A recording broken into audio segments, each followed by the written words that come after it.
So we are super excited about recording this interview today. Richelle is the founder of Sensual Potential and is an Australian sexologist. They are not just any sexologist though. Richelle is also a cancer survivor and knows firsthand the challenges of feeling desirable after a cancer diagnosis.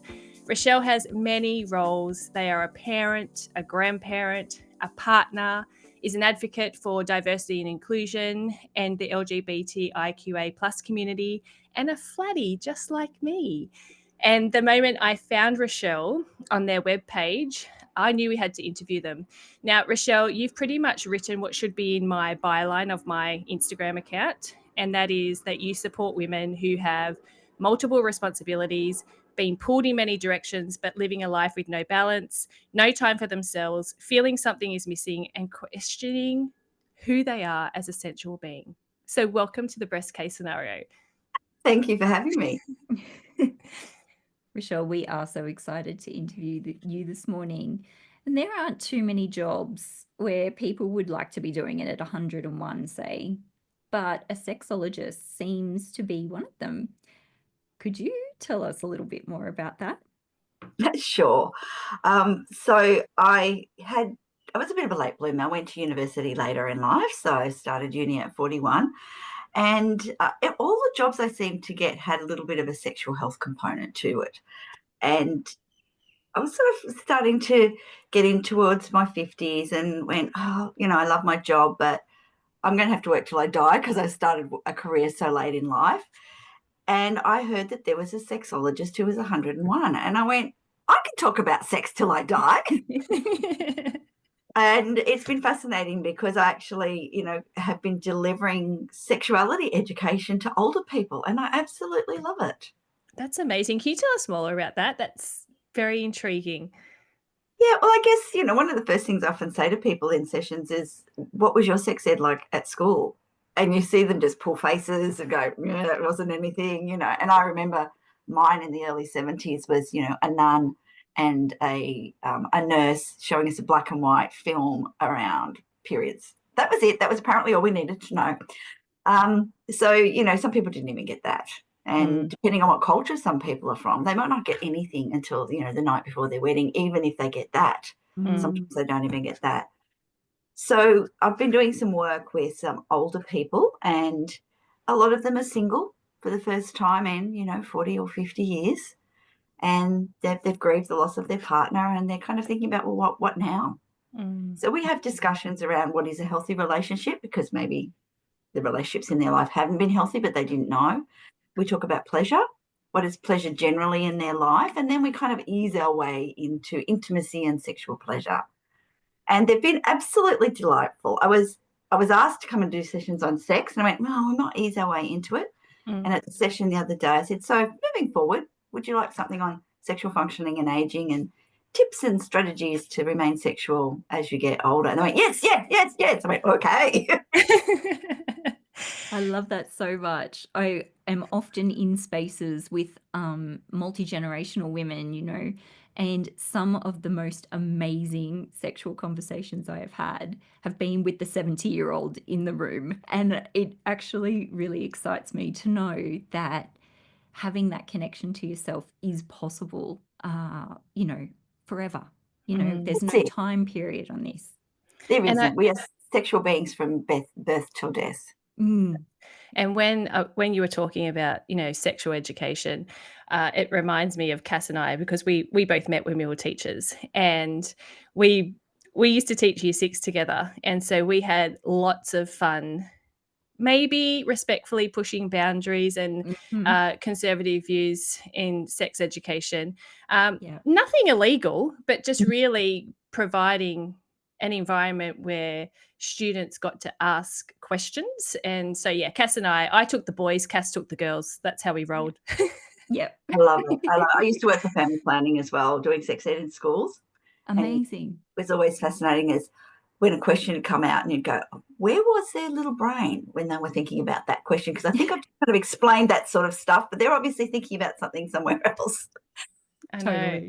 I still remember the most interesting question I ever had was from a boy, and he asked me why he can't masturbate with his left hand.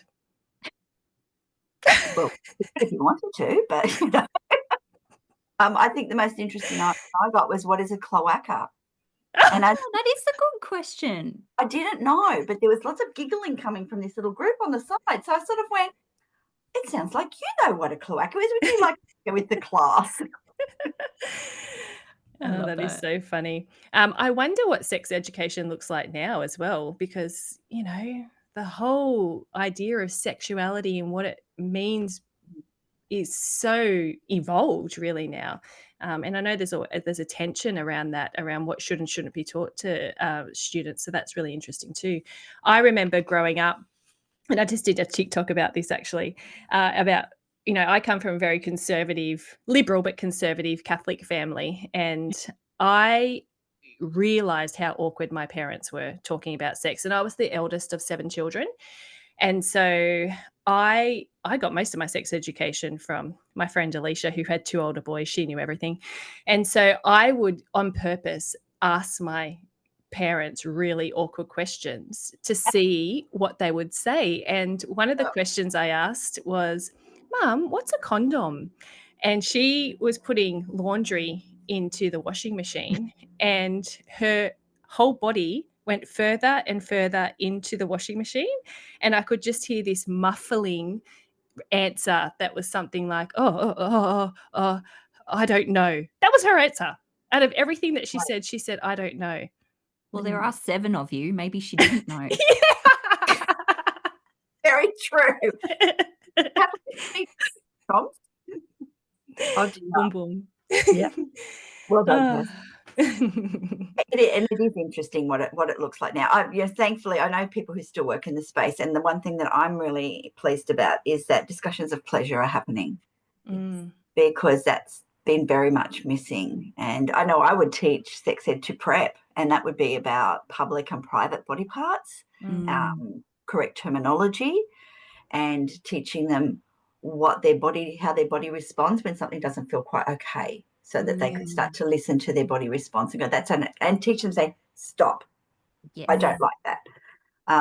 So right down, that. you know, really young. And that was 15 years ago, family planning is doing that. But every school dictates what's actually taught. There's a great curriculum, but lots of teachers. So thank you to you two for teaching, because they used to get me in as the sex lady, because teachers felt uncomfortable. And I would come in, you know, an hour for 3 days in a row with a class, whereas the teacher's there all the time. You know, oh, Jimmy's cats had kittens. Let's talk about that, shall we? Or maybe there's something around in the news, they're hearing about an abduction. Let's talk about safety. And there's moments every day that teachers can bring sexuality education into what they're doing. That's so true. That's such an important message. That's so vital for teachers to hear and to remove the taboo, because at the end of the day, it's child safety and protection, right? That's it. Yeah, I'm the very proud mother of a 2-year-old who says to her sister very firmly, "Do not touch my vulva." That's her favorite phrase. So I've told daycare, she may come out with, "Do not touch my vulva." And they were very supportive. Yeah, my grandson said to his mother in the shopping aisle, when she wasn't even near him at the cash register, "Mum, don't touch my penis." Yeah, I love it. Oh, goodness. But I said, it's right. He's got the language. That's what's really important. Maybe it wasn't the best place, and you weren't even near him, but progress. Yeah, love it. Richelle, we're throwing around a lot of terms at the moment. So we're talking about sex, we're talking about sexuality, we're talking about desire. Pleasure. Can you tell or explain to our Breastie audience the difference between sexuality and sensuality? Good question. Sexuality is quite broad. So the World Health Organization has got an amazing definition of sexuality, and it talks about sex, gender identity, eroticism, pleasure, sexual orientation. I actually read it out last night, but I can't remember all of it. But it's great. And they came up with this in 2006. And it's really quite broad. It encompasses everything about us as sexual beings. When we talk about sensuality, that's about engaging with your senses. That's about that relishing in that sandwich that you eat, going, oh, I can feel that. It's like a cat. Love it.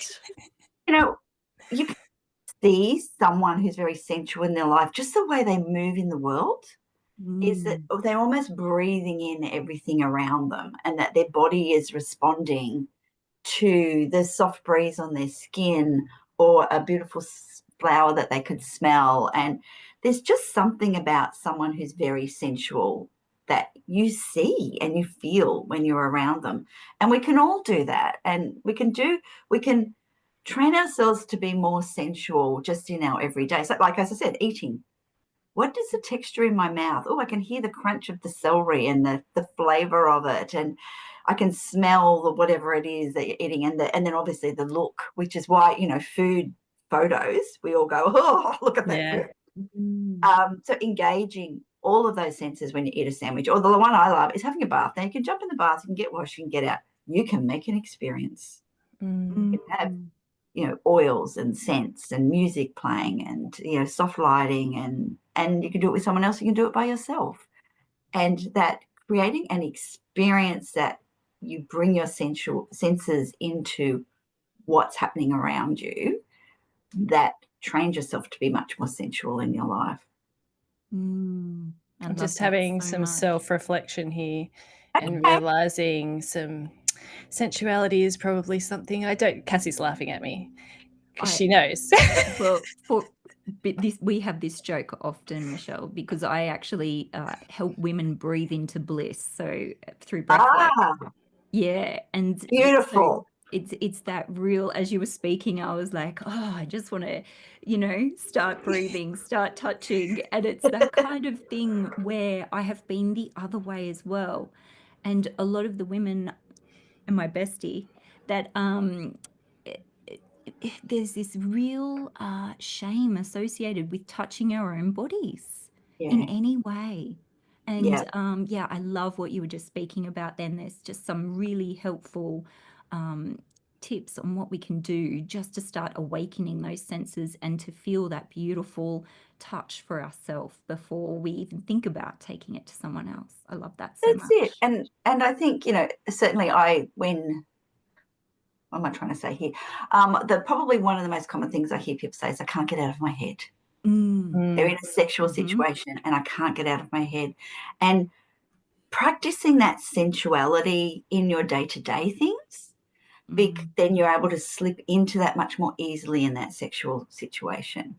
I love that. And, it's about pleasure too. Enjoying, and then, yes, you're feeling all of these things with your senses. And which ones of them are the most pleasurable ones? And being able to take that, and then as you explore your own body, as you're saying, Cass, before you explore what is pleasure, what is sensual and pleasure for me, so that I can share that with the person that I'm going to be sexual with. Yeah, love it. Yeah, it makes so much sense. So really, if you're uptight with yourself, you're going to be uptight with others, which can impact your sex life or intimacy with a partner. Yeah, definitely. Because if you're uptight with yourself, then you kind of, your body's tight. It's hard to relax. Sex might be uncomfortable or even painful. This is where vaginismus comes in. So that's when the vagina sort of closes and it's an involuntary action. And that can come from having sexual trauma. It can come from even just having one sexual experience that was painful and the body's going, no, that's not happening again. So the next time there's a sexual experience, the whole vagina closes in so that penetration is almost impossible. If there are people who've had vaginismus their whole life and have never been able to have penetration. So, it can be, that's like one end. That's like the worst case scenario. But just being able to relax, and if you're uptight, you're in your head. So you're fully experiencing what's going on. You have spoken about such a wide range of people in the first, 15 minutes that we've been speaking. You've spoken about, people who are older. We've talked about education. We've talked about trauma.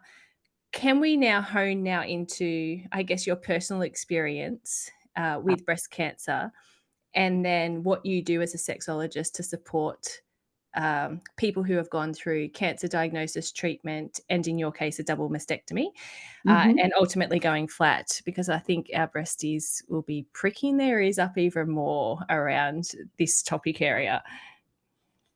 Yeah, sure. Where would you like me to start? Let's start with you. Let's start with your story. With my story. So I was diagnosed in August 2022. So my regular mammogram, my grandmother had breast cancer. So I was always really lumpy, and I could never go, was that there last time? I don't know. So I'd been having mammograms since I was 30. My mother and her two sisters are all in their 80s and 90s. No sign of anything ever. And, but I was just kind of like, not my luck. I'll be the one. So just was like, just for my own peace of mind. And so it must have been probably about, well, we have them every 2 years. So maybe my 15th mammogram. So I've been having them for about 30 years. And got the call back. I'd had them before. It was a cyst usually. Got the call back. So I'm like, yeah, now off I go. And it was interesting because this is the process. We'll do this. We'll do these extra mammograms, and then, we'll do a biopsy, and then this doctor will see you. And I just had the first mammogram, and I'm sitting waiting to go in for the biopsy, and the doctor walks past. She said, "Come with me." And I just went, this is not what they said they were doing. This is different. Something's going on here. And when she told me, I just went, I knew it. I had not felt anything. And then only sort of a few days beforehand, after I knew I was going for the call back, I was in bed in the middle of the night and I scratched, and I had my arm above my head. So my breast had fallen underneath. I had a double D. So there was a lot there. And I felt something on my chest wall. And I was like, oh, I've never felt that before. This is different. So I wasn't surprised when she told me. There was a little bit of a tear, and then I went straight into, okay, what do we do? What's next steps? So the usual process, all the biopsies, all that sort of stuff, went back the next week, and I had early breast cancer, a tumour, 9 centimetres of DCIS, grade 3, invasive. So it was like, all right, so we're going to send you off to here. So I was kind of on the other side of the city, so to my local hospital. I was in Melbourne at the time. They sent me then off for an MRI, which was then discovered there were 2 tumours because the other one was hiding, and there was some clouding on the left breast as well. So, a public system, you can kind of go in and you wait for hours and all of this sort of stuff. And the breast surgeon, she was like, right, so this is what we're doing. And straight away I was like, if you're taking one, you're taking both. Because they were talking about, lumpectomy and radiation. And I'm sitting there, and so I had a young intern at first. She said, I just need to go and get the surgeon. And she goes, right, put your hands on your head. So as you do. And then it was like I was this piece of meat, because she's going, so these are too perky, so we can't do a lumpectomy because we have to take half the breast and we won't have enough skin to close. And I'm like, so being perky is not a good thing? She said, no, you need SAG. When you have a lumpectomy, you need enough SAG so we can close. You don't know it. Well, if you're taking one, you're taking both. Oh, we'll talk about that later. So I was constant. And every visit, I would get this brush off. So I started doing my research, found, I'm not putting on a shirt? Yeah. Website? Yep. Yeah. I always forget the name. And I went in and I said, right, so I want an aesthetic flat closure. And she's writing, and she kind of gave me the side eye and went, we don't call it that. I said, well, you should, because that's what community are calling it. I want a double mastectomy and I want an aesthetic flat closure. And she said, we'll deal with the cancer and we'll worry about the rest later. So then I know. Then they rang me on the Friday and said, you're booked in for surgery on the Wednesday. I said, is that a single or a double mastectomy? And I really felt for the poor young woman on the phone. She said, oh, that's a single. I said, oh, I'm not coming. Oh, my God, I'm so angry right now. I said, no, I'm not coming. I'm having a double, and that's it. I'm not turning up on Wednesday. I said, the other thing is I won't get the results from the left side till Tuesday afternoon. So why would I come in and have one off to be told the afternoon before I'm going to have the other one off anyway? And she's like, leave it with me. And she rang me back about half an hour later. She said, I rang the surgeon and said that you weren't ready. She's going away for 2 weeks, and you'll have to wait because there won't be time for a double for a couple of weeks. I said, that's fine. I'm happy to wait. This was sort of 6 weeks or something after diagnosis. I went into the surgeon on the Tuesday to get the results from the other side, and she said, oh, it's a benign tumour, but I believe you want a double, so we'll do that. And I'm like, I've only been saying this for 6 weeks. But in the meantime, I'd also got the social worker on board. So the breast care nurse said, you can chat to the social worker about a whole range of different things. The breast care nurse was also very pushy about reconstruction, which I wasn't impressed with. I went, every time they'd say, can we talk about reconstruction? I went, no. Flat, one and done. That's what I want. Don't even bother talking to me about it. And so I thought, she's not going to be great about getting me into the social worker. So I said, oh, I need to see. She goes, why do you need to see the social worker? Which I'm thinking in my head, I'm going, none of your business. I said, oh, it's about finances. You know, my superannuation doesn't have any cover in it. Oh, yes, no worries. I'll make a referral. And the young social worker gets on the phone. So you want to talk about finances? I said, no, I don't. That was a ruse. What I want to talk about is that I'm not being heard. I'm not being seen. You're supposed to be client-led. This is not okay. And don't even get me started on the boxes on your forms, because you only have male and female. So she was like, this is not okay. And I found her and the young male breast care nurse were my greatest advocates. So I have a feeling there was little conversations happening as well, so that the surgeon went, okay, this is what I'm going to do. And I'm very happy with the results. And actually, when I was wheeled in for surgery and I'm sitting there and she's marking me up, and we've got all of these, the interns, residents, whatever, baby doctors standing there. And so then I'm talking about aesthetic flat closure. Did you know there are thousands of women around the world that really happy being flat? And you could just see, I could see her rolling her eyes as I'm talking. And I'm thinking, no, this is an education moment. So these surgeons may never go into breast surgery, but now they have a piece of information about you must listen to the patient. My body, my choice. So it was interesting. Choice. Yeah. It was an interesting Sure. journey over those 8 weeks. I mean, just listening to your story there, like just holding you in so much love for that story. And I'm so sorry that that was the process that you had to go through just to have your wishes met. I mean, and for your health, but for your desires of what you wanted for your body as well. And I know so many breasties have spoken to us about coming up against opposition from surgeons for a myriad of reasons as to why they do not want to perform the surgery that the patient is requesting for whatever reason. And I mean, you were just so amazing at advocating for yourself and being able to see that this is not right, and then going to that social worker who, but I mean, you had to do it going around the block to get next door. If you were not as in the know as we know there are so many people who don't know how to navigate this system, don't know how to push to get what they want. So yeah, more power to you. You're amazing. And I love that you were able to do that for yourself. Well, I think my concern is, I'm educated. I've been an advocate. I've been a domestic violence advocate. I've been an LGBTI advocate. So I have that experience. I have those tools. But it was even a struggle for me. And I would sit in the waiting room and I would look at these women that were there who didn't speak English, who were older, who were probably of a generation who think, doctors know everything. Yeah. Or even so what about if someone with a disability? What if someone had an intellectual disability? They're going to be railroaded into things that they don't want. So that's when I decided to become a BCNA consumer rep. And I'm a consumer rep for my local breast screen as well, because I thought there are people that don't have a voice and we need to educate doctors. And you're right, Cass, there are so many horrific stories out there. And I know Flinders University has been doing some research around flatties, and some of the stories that have come out of it, and particularly male doctors going, no one will want you. You will look ugly. You will not be feminine. I'm sorry, but pardon the expression, you're a dick. And that's what you think. This is my body and I know what I want. I just want to pull all those surgeons into a room and have a whole heap of flatties in there and go, guess what, dude? Yeah. You know nothing. Yeah. Sorry, I'm on my soapbox now.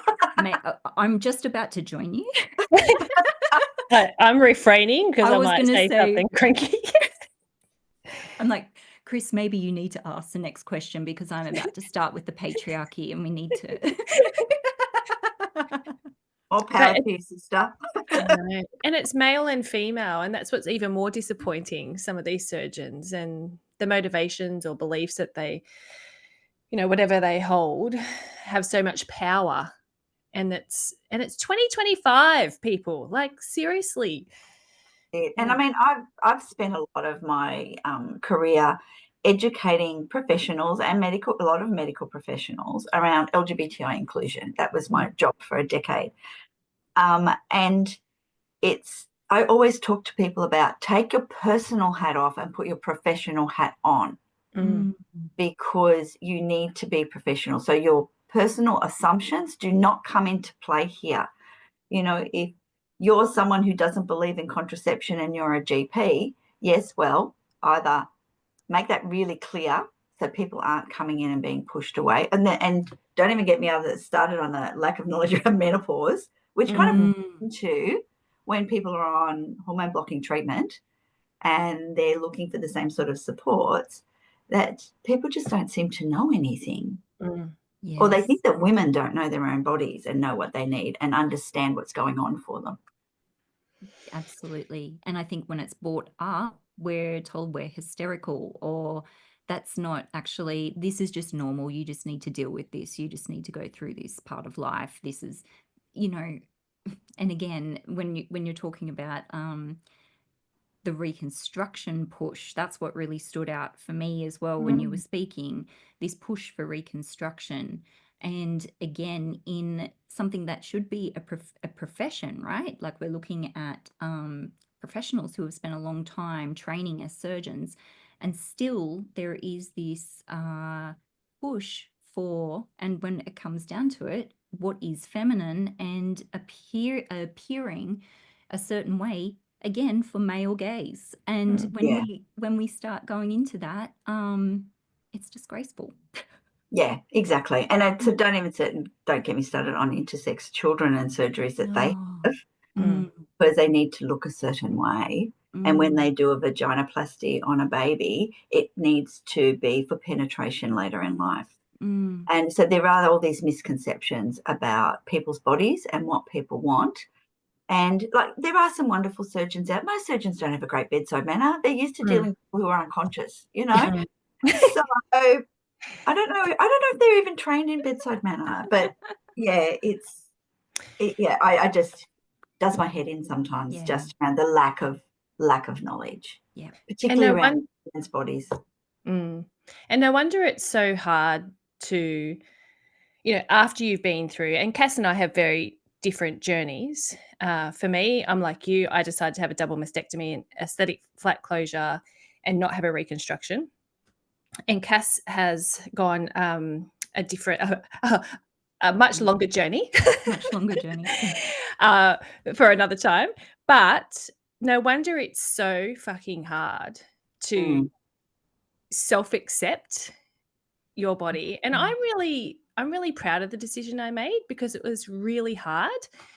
But yeah, can you talk to me about your process, I guess, so that after you advocated for yourself, got what you wanted, you then embarked on life once you've healed, surgery's complete, and you find yourself from going from a double D to no breasts.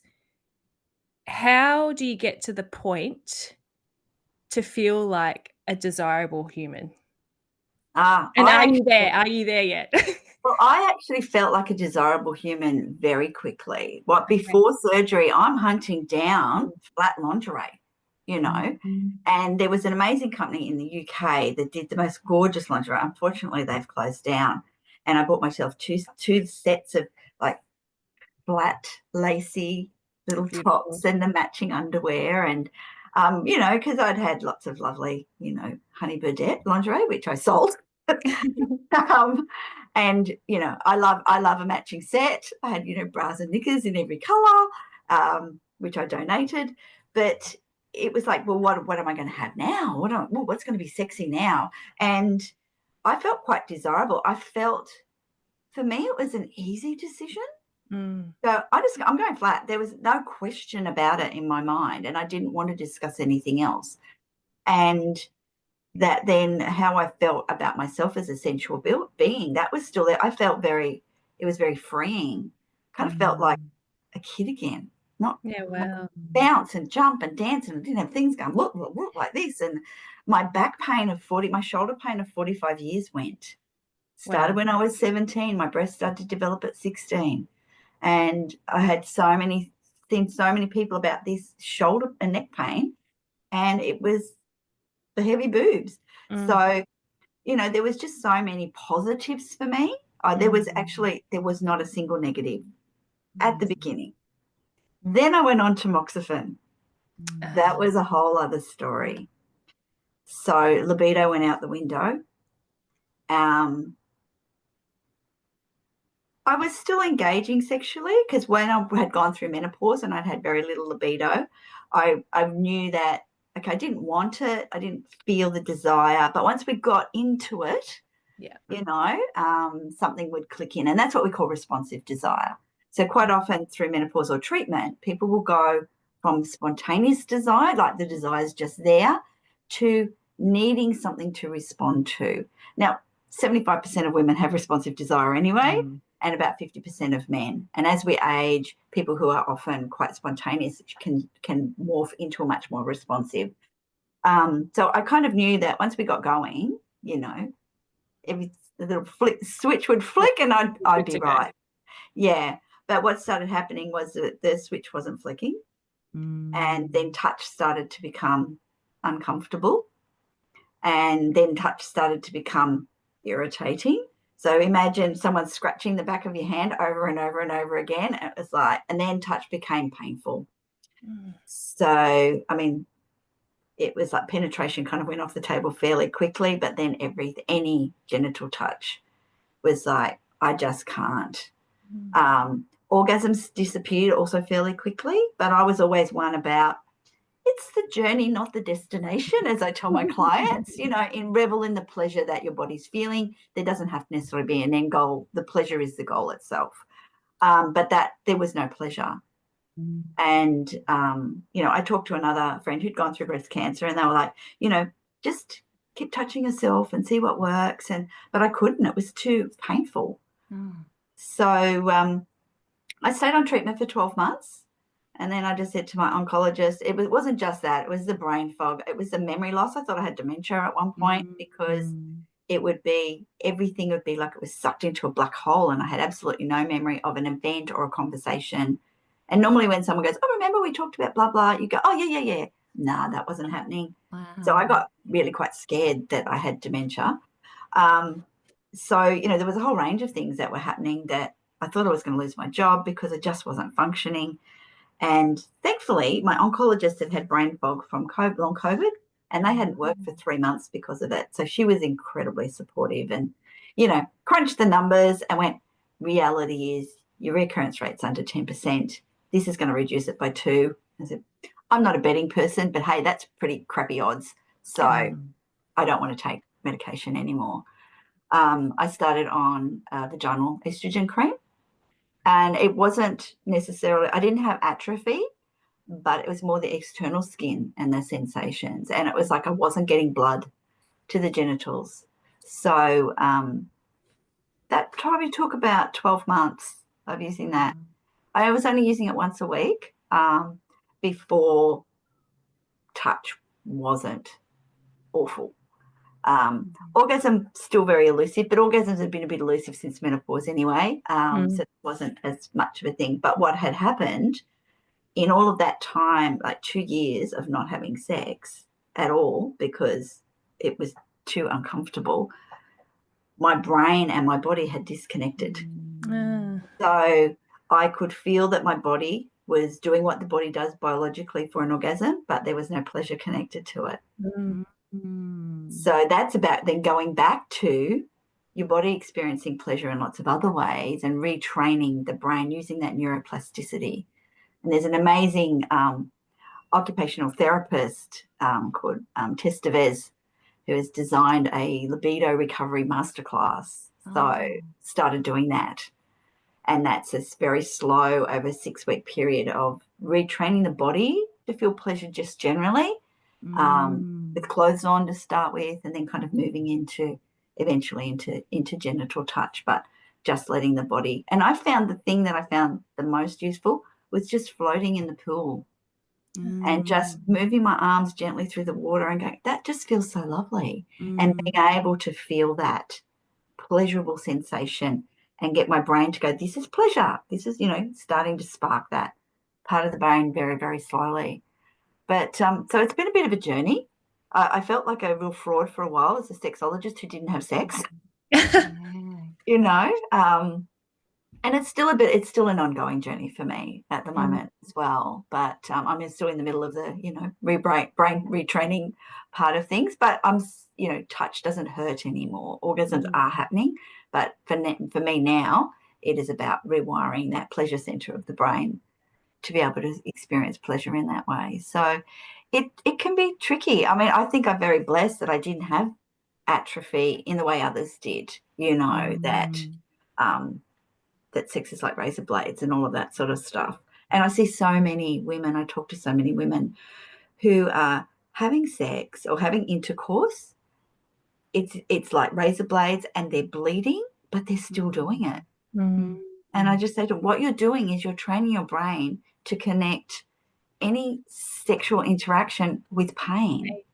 So what you are going to set yourself up for something like vaginismus, so that when it's not painful, that your brain's going to go, oh no, that hurts, shut down. So I think in many ways it's better to stop and take penetration off the table, or any sexual touch if you also have atrophy externally. Many women talk about their clitoris just disappears, which is then why orgasms can be incredibly elusive, because the clitoris can kind of shrink back inside the body when it doesn't have that estrogen. So there's a lot. Fascinating. It is a lot. And that's just the impact of hormones. So that's for people who are not having hormones. Then you've got radiation, the impact on skin, chemo, how crappy people feel, body image. There's so much that comes into play. Yeah, we were talking about that earlier before we spoke to you around, there's two. Well, now there's kind of three elements, because I didn't even think about the hormones. So I guess that you were really helpful, I guess, for women who are going through menopause to identify, well, what is it about the libido side of things, but what is the menopause actually impacts, and potentially trying to identify which one and then what to do first, and not mixing them up. But also that feeling of, people who are going through really long treatment, really long bouts of chemotherapy, and either the absence of desire or for oneself, but also wanting to connect with a partner but can't physically able to, like, that must be really challenging as well. And I think that's why a lot of women still engage in intercourse, even when it's incredibly painful. And a lot of them haven't even told their husbands or partners that it's painful. And when they do, they're like, oh, no, I don't. I want you to want it. I want you to have pleasure from it. Why? I love you. Why would I want you to be in pain? So a lot of them hide it, going, oh, a man's got needs. Well, a man has a hand as well. This is part of my 5 daughters. A man has 2 hands. They can use left or right. Yeah, mix it up a bit. I've heard if you use the left, it's like someone else is doing it. That's what I was told. Oh, right. Okay. There you go. But I guess it's, those conversations around, well, what does sex mean to you? If it's scratching an itch, nobody does it better than yourself. If it's around your own body. If it's about connection and intimacy, there's other ways you can get that. We're not saying it's never going to happen again, but while the body is healing, sometimes you need to take particular intercourse off the table. There's so many other ways that you can be sexual with each other. And if I always kind of shake my head and go, oh my goodness, when I hear a man go, oh, what else do you do? Maybe you need to talk to a lesbian. I Hey, dude. recently started following a queer I think she's a sexologist as well. And I'm like, so she holds queer workshops, and I'm like, how do I get my husband to go to this workshop? Because amazing, every single thing she's saying. I'm like, yes. I mean, and I am bi, but I am in a hetero presenting Yeah. relationship. So it's like, oh my God, we just need to hook all our husbands up with amazing lesbian sexologists, and we'd all be gleeful. Mm. That's it, exactly. I mean, research has certainly shown that heterosexual women have the least satisfying sexual experiences. Lesbians and gay men have the most satisfying. Gay men probably have more sex because lesbians take longer. So they understand the body needs time. So there's a lot of other things that are happening before you even get to let's work towards an orgasm. So that satisfaction lasts longer. So they may not have sex as frequently, but it's much more satisfying. So I should probably add in too, my husband is very accommodating to my sexual needs. Just in case he's listening. I'm Thanks, sure. darling. There are so many men that are kind of very penis-centric and don't necessarily understand how a woman's body works. What is a clitoris and how to touch it, and not every woman is the same and wants the same thing. So your biggest sex organ is your brain, and your greatest tool is your communication. Yeah, I was going to say that, being able to talk and tell each other. That's it. For them, which, yeah. Yeah. And when you're going through breast cancer and treatment, or any cancer and treatment, things will shift and change. And what you used to like before, you might not be able to do anymore. And so what are some of the things that we can do? And even if all genital touch is off the table, then, hugging and kissing your partner while they self-pleasure, that can be a very connecting thing as well. So, there are lots of ways that you can work around it if that's part of being sexually intimate, is something you still want in your life, but there's a lot of things your body's not letting you do. Yeah. I mean, it sounds a little bit like sexuality should really be one of the focuses of recovery, and then it would be so helpful if, there was access, right? And support. Yeah, definitely. I mean, some oncologists are great, and they, will have these conversations. But, as I said, I've been training a couple of professionals the last few nights, and just how to have that conversation. And my interest in sexual health really started with someone from the Victorian Cancer Council coming to Queensland and doing a presentation at the Sunshine Coast Cancer Council. And I was a mature age student at university at the time, working at Women's Health. And I went along to the conversation around how you talk to someone about sex when they're newly diagnosed with cancer. And this is what I talk about, all practitioners, that when I say this is how you talk about sex, you float the discussion. Have your treating team talk to you about the impact of treatment on your sexuality, or the impact of your diagnosis. And this can be for any health issue. Is that something you'd like to discuss? And some people are, yeah, definitely. Oh, thank you. Because it's around seeking that permission to have the discussion, but giving them permission to talk about it as well. Sometimes people are scared to bring it up.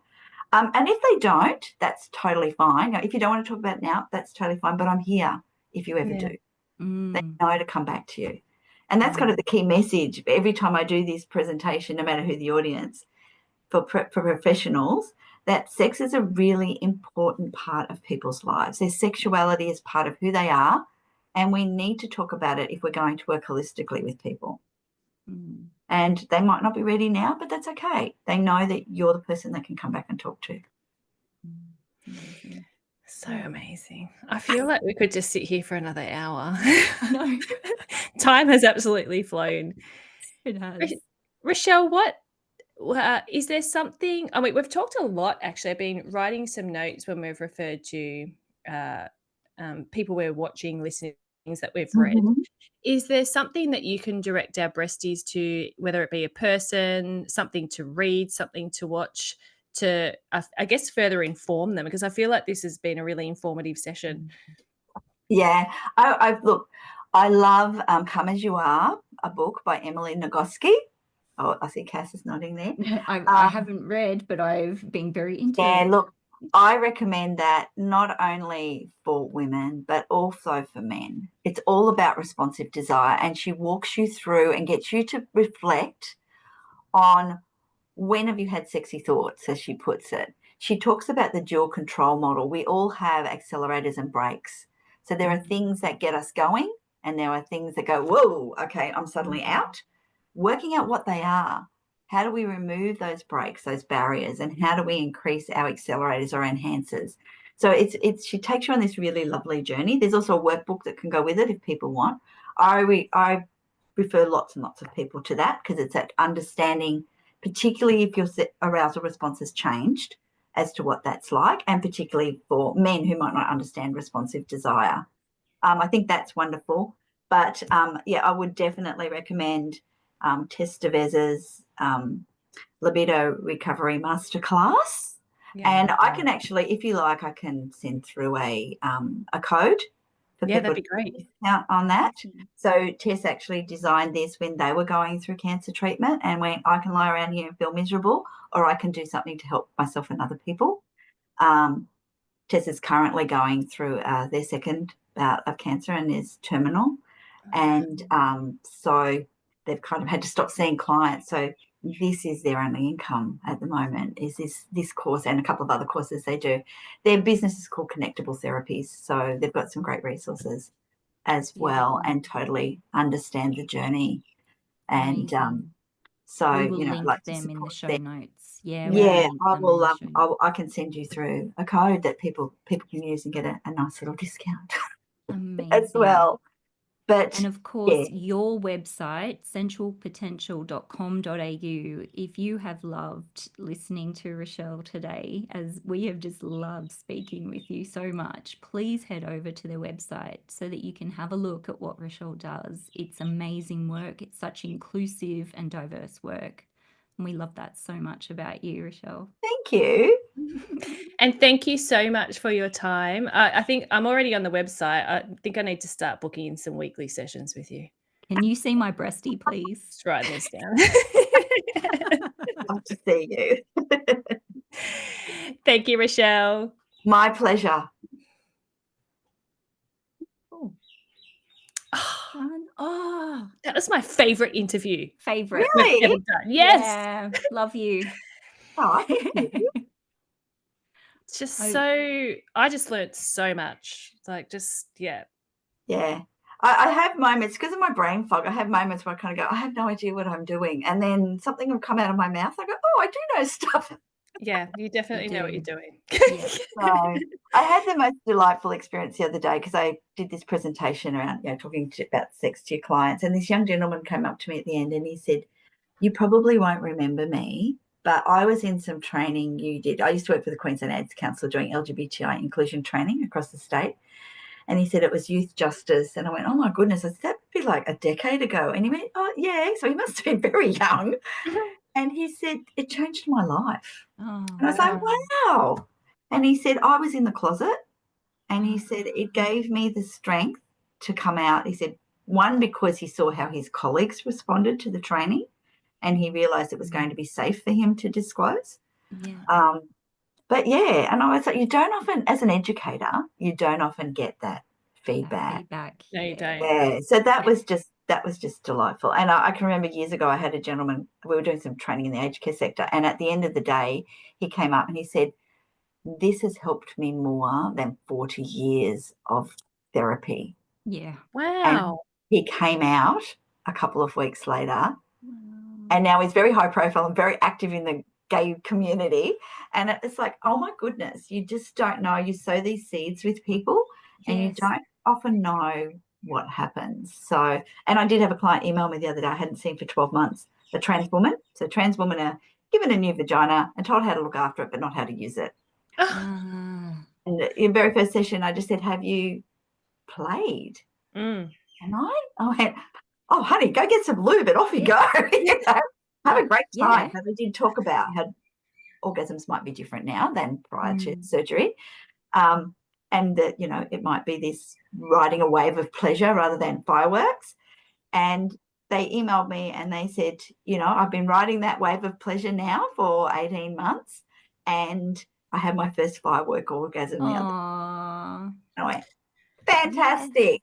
That's Isn't awesome. that incredible what you like what science has achieved, really, or the medical, like, to be able to still find pleasure even when, you know, you have a sex change. Like, that's just amazing. Yeah, Amazing. it is. And I was just so excited because I thought, well, it might never ever be like it used to be. But yeah, so they were happy with riding that very sort of subtle wave of pleasure that often is how orgasms can change after menopause. And they said they really enjoyed that. They were focusing just on the pleasure and there didn't need to be sort of some big bang at the end. And they really liked that. And then all of a sudden, just the other day, it was like, whoa, hold on. I am so excited for you. That's beautiful. I said, just remember, it may happen every time, and that's okay. Yeah. But yes, revel in it when it does.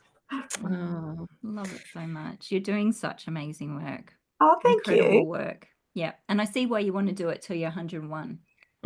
Yeah, exactly. I can be in a wheelchair and have a walking cane, and I think I need a walking cane at the moment. I've torn my hamstring. And big healthy, they said. I did one dance class and tore my hamstring. So now I'm just hobbling around for the last 6 weeks. It's like, oh, great. I'm not going to get rid of the Winnie the Pooh belly doing that. That's okay. I did a belly dancing class and pulled a muscle in my Dieppe flat scarf. Oh, and I'm like, behave yourself, girl, because it was all that hip shaking that. Yeah. I know, because I used to teach belly dancing and I thought, could I go back to it? But yeah, I've also got a torn ligament in my foot that keeps tearing because I've got arthritis in my big toe and I walk weird and blah, blah, blah, blah, blah. And I'm not allowed to go barefoot. Oh, and belly dancing is all barefoot. I have to wear orthotics all the time just to stop a bit of this. A drag. It is. You know, the big toe's got arthritis, so I tend to walk on the outside of my foot because that joint won't bend, which then keeps tearing this ligament and causing bursitis. And I'm going, oh, my God, getting old sucks. Since I turned 50. But, yes. But, you know, oh, well, I'm just not as young as I used to, and I don't bounce back as well. And maybe I can't do high kicks like I used to because, you know, Winnie the Pooh's in the way. So, you know. Support, right? Yeah, it's just, you just kind of slow it down. That's why my partner, every time I go and do something, they look at me and go, what have you done now? Just keeping it interesting. Yeah, I think in my head I still think I'm 40. But, you know. And that's okay. Yeah. It is okay. I do have to kind of accept the fact that the aging body maybe can't do some of the things it used to. So, you know. Yeah. But, I'm sure you'll fill it with other things. Oh, look, I'm thinking choir now. Oh, that sounds safe. Yeah, that's safe. It's not bad. It's not going to help with the stomach and you know, getting a little bit, but, you know, I used to be in the choir at high school, so thinking, oh, maybe I'll do that. There's a quick choir up the coast. I might check that out. That's amazing. Oh, that's awesome. Lovely, both of you. Yeah, you too, Richelle. We'll keep in touch. We're neck deep in back-to-back recordings, and you know, I'm holding us up really in the editing phase. So we're hoping in a couple of weeks we'll launch season 2. We'll confirm that next week, won't we, Cass? Yeah. And then we'll just kind of look at what order we'll put everyone in. But we'll let you know. So are you on Instagram? No, I'm not. You're on Facebook though, I am on Facebook. My Instagram got hacked, and you know that what happens, they send nasty messages out to people. So I just closed it. I just went, it kept happening. I went, oh, look, I'm over this. I would only use it actually when I did presentations. I went to conferences and stuff like that. And I thought I can do that stuff on LinkedIn. Yes. I just went delete Instagram. It's not helping me. So I'm on Facebook, and I'm on Facebook as Richelle Menzies, and then Central Potential page is on Facebook too. Oh, great. Okay, I'll make sure I've followed you on Sense. I think I'm following you. Anyway, I'll figure it out. But yeah, we'll let you know when it's. And then you can put it on your, you know, your. Yeah. So if you've got any promo stuff that I can use, that'll be good. I can kind of get it out there as well, maybe, and put it in the breast cancer groups I'm in as well. Yeah, that'd be great. Yeah. Yeah, because we've got a little flatty group up here on the Sunshine Coast. Oh, Oh, great. lovely. So That's the amazing. next to get together, we meet at each other's times. The next get together is here at my house when I get back from holidays. Oh, And Oh, hopefully that's it'll be warm wonderful. enough for people to swim because they're like, can we swim topless? We did a topless swim at Mooloolaba Beach for International Flat Day. And actually got on Amazing. the news. Oh, that's wonderful. You. Yeah, So Channel good. 9, I think it was. They did a story on the flat calendar. Have you heard about the flat calendar? Is that the No. mermaid one? Yeah. Yeah, Oh, yeah. yeah. So they did a story on that, and one of the mermaids was there with us on the day. And then, oh, look, they wouldn't film us at the front of our chairs, but they filmed us all lined up along the beach with our backs, like with our arms, hands on our hips. But they filmed us all running into the water. Now, none of us are little girls. So it was a film of all of these big bums down the beach. And I'm like, oh, that was not a great shot. They probably could have got us in the water because we all kind of went into the water up to here. That might have been a better one. But there was this good one of us all with our hands on our hips looking Isn't over. that the shoulders. funny? Is it a bit too M-rated to have topless women with no breasts on Channel 9 News? Oh, they have men with great big fat bellies and hairy Yeah. chests. Yeah, So it's Yeah. it way was more fascinating. offensive. Yeah. Yeah, as we ran Seriously over the offensive. water, all these women, all these people were going, "You go, girls!" Because we started Yeah. to get a crowd, and they were cheering Oh, us. But there was it's one little amazing. family kind of packed up and further on the beach. But they were a young Asian family, and I thought maybe they just didn't know how to talk about it to their kids. Should have just like flicked some of your business cards out. Yeah, I should have. So, but yeah, the response was really interesting from people on the beach. Most of them were incredibly supportive, which was That's great. wonderful. So we're going to do it again this year. Oh, that's awesome. Let me know when you do. Might come up Yeah, and well, join you. International Flat Day is the 7th of October, Yeah. There you go. Yeah. the day before International Lesbian Day. So I get to celebrate Perfect. tomorrow. That's a big week. Yeah, definitely. So, all right, lovely. Absolute delight talking to you too. Oh, you too, You too, Richelle. Rochelle. You have a Thank lovely you. weekend, Mardi Yes. Gras weekend in Sydney, and Yeah, we'll quite. we'll keep in touch. No worries. All right. All right. Thanks, girls. Bye. Bye. Bye.